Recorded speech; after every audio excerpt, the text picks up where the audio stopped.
Hey guys, it's future Ben here.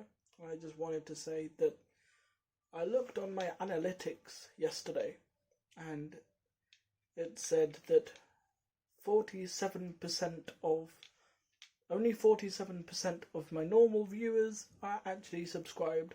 So if you wouldn't mind hitting that subscribe button underneath this video, it would be much appreciated. And I'll let past Ben get on with the news. See ya. Hey guys, I know I've been a while. It's been a long time since I've made a video. It's been maybe, compared to the rest of the videos, it's been a while since I made a video. But don't worry, I'm back here to bat back with some brand new videos for you guys this weekend.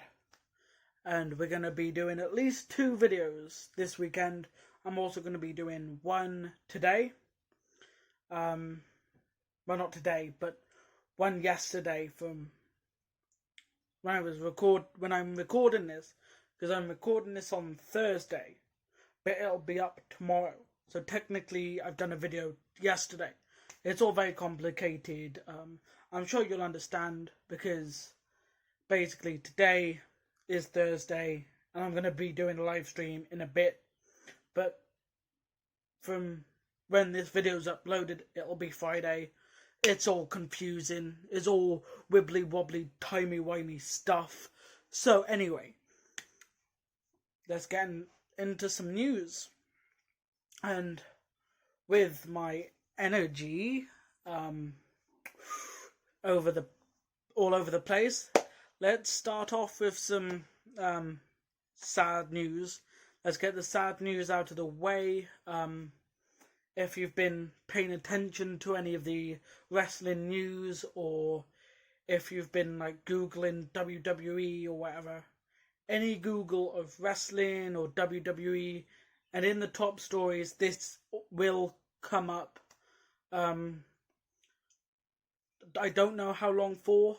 But anyway, let's get on to it. On Sunday night, well, I'm not sure whether it was Sunday night or Sunday day. I'm guessing it was night, but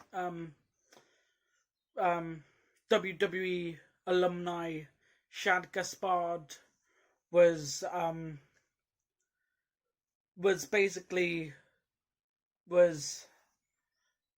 recorded going missing when he went swimming with his son on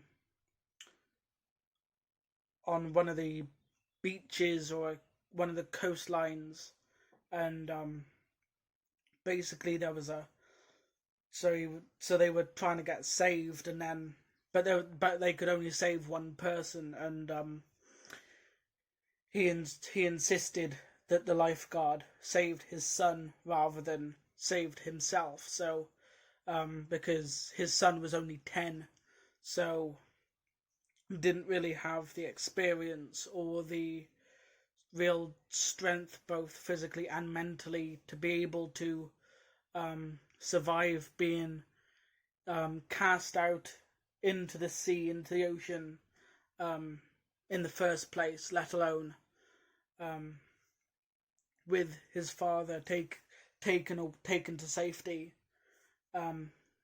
So yeah, he insisted on the lifeguard, made sure he saved his son, making, the last act of his life a brave and a heroic one, saving obviously the life of his child. But I think at some point in the week, I think it was Tuesday, his body had been found, and testing and stuff had announced that it was him. It was 100% him. And all the wrestling community, the WWE universe, the just everybody in the wrestling community's hearts go out to the families and everything of Shad's, obviously. JTG, Shad's tag team partner in Crime Time, also made a very touching video on Shad and his life and what that meant to him. But yeah, it's just a very sad story to open the wrestling news this week up with, which seems to be a common factor with all of these wrestling news videos, because I think the last one I did was the death of Howard Finkel, I think, which was the last one I did. So yeah, there's what happened with that. If you're not a wrestling fan and you haven't been looking at wrestling news, it's been a global thing, quite big in the American sports news and everything, but it's been showing up globally. So if you wanted more information on that, I don't know how much was given because I didn't see any of the news broadcasts, because I don't watch the news normally. So I get the only news I get regularly is this wrestling news. But yeah, again, condolences go out to the family and the friends of Shad Gaspard. Moving on to some better news, some more open, some more happy news for Sting and All Elite Wrestling. Now, this information was given by All Elite Wrestling roster member Lance Archer, who's obviously been getting a big push and being managed by Jake Roberts at the moment, who is sort of in the same position, or would be in the same position as Sting if Sting was brought on to All Elite Wrestling. Not being able to wrestle, but still contributing to the show in his own ways as best as he can, and he's doing a great job of it. Let's not brush over that fact, but he was heard comparing the contributions that Sting could bring to All Elite Wrestling to Jake Roberts again. There was a reason why I did bring that up, because so did he in the interview. If you want to read the full articles on this news, especially this one and another one, which I'll be talking about later on near the end of the video, it's all on the E-Wrestling News website, where they give proper big quotes in the interviews, and they show the video links in the entire thing. But anyway, but yeah, it was just comparing those contributions, that even though he might not be able to enter back into the ring, he would still be able to, be an on-screen manager, or a trainer or whatever, because Sting is that sort of legend that you'll learn stuff just by being around him, but yeah, anyway, some more career-ending news, as because obviously when Chad died, he was also wrestling, so that was obviously career-ending, but more possible this time career-ending is Ember Moon, who is currently out of action with a torn Achilles heel, with a torn Achilles in the leg, which is apparently extremely painful. But this was all on WWE Backstage. This was all during an interview where Booker T, Renee Young, and Christian interviewed Ember Moon about some of her matches and her time in NXT and stuff like that. But as all these interviews seem to do, the topic of the injury came up, and this is what she had to say. Realizing that I may have a career-ending injury, I might not have a chance to redeem myself of all the things I wanted to do. Obviously showing that she's come to terms with the fact that this Achilles tear could very possibly be a career-ending injury, that if the doctors don't clear her to wrestle anymore, then she's obviously come to terms with that. And sometimes that especially from the view of an outsider, there's nothing better than that. Coming to terms with something is always a better idea than to just I'll be fine. It's realizing the truth rather than what you want to be the truth. So I'm pleased that she's been able to realize that and acknowledge it better than some people do. And but yeah, being in the WWE for 5 years, really elevating her stock, a possible championship contender if she was on the roster right now, because that's what we're lacking. We're lacking main roster, main event women at the moment. We've just lost Becky Lynch, obviously, to her pregnancy, and we've lost I don't know who else we've lost, but yeah, that's a shame.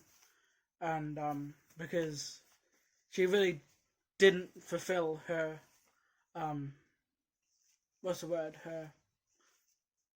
fulfill her destiny, not destiny, but you know what I mean.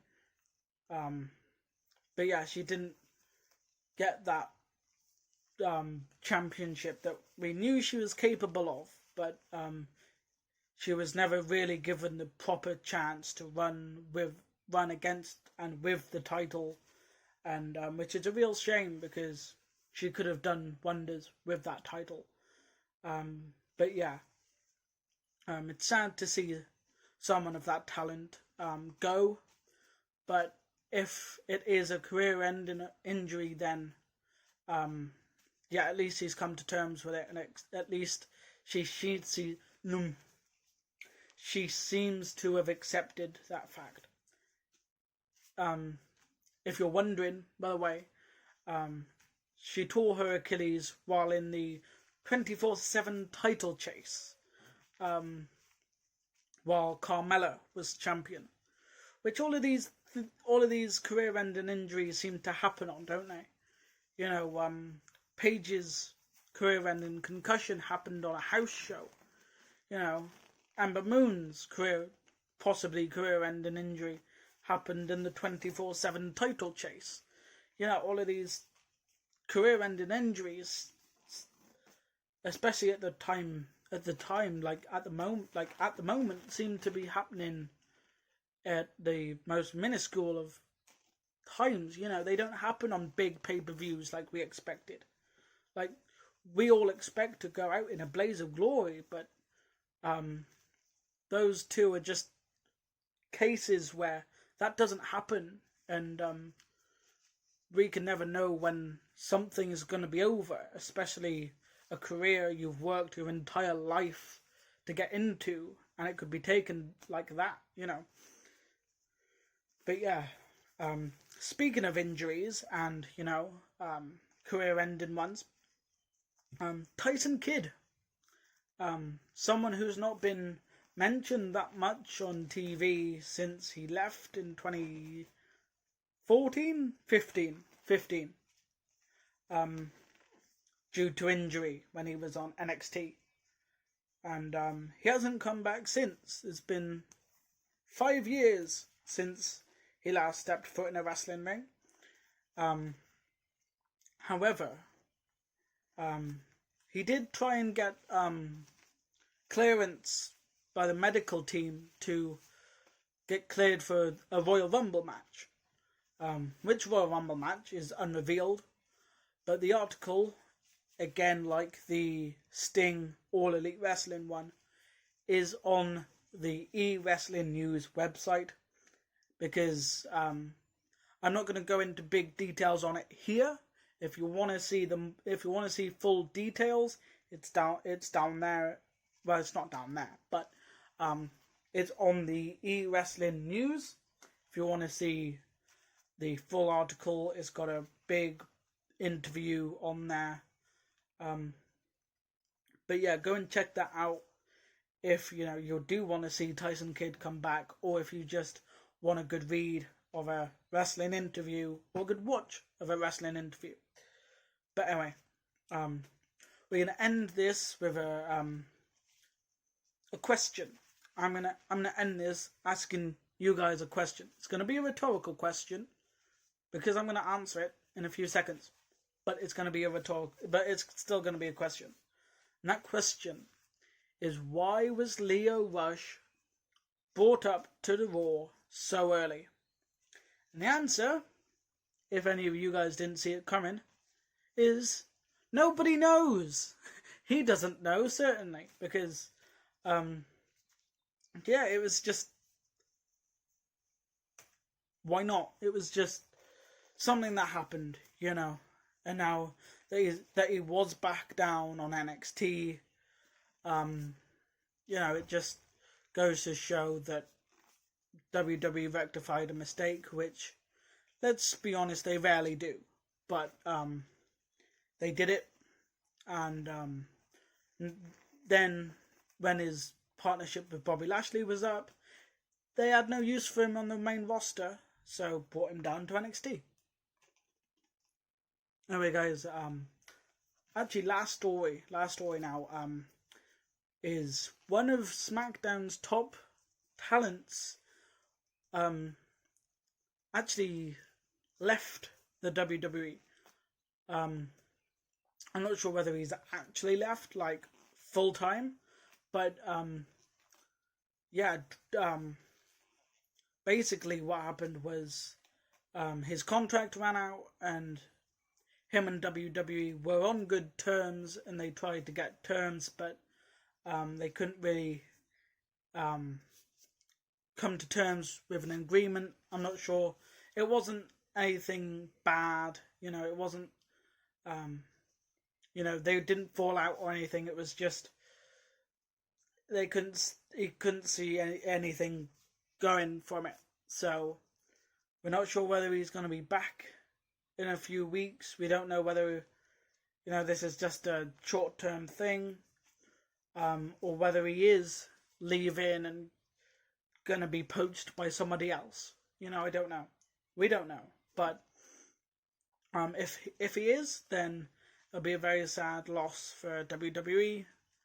But a great gain for whoever gains him. I hope he goes to Ring of Honor or All Elite Wrestling, which he'll definitely be able to.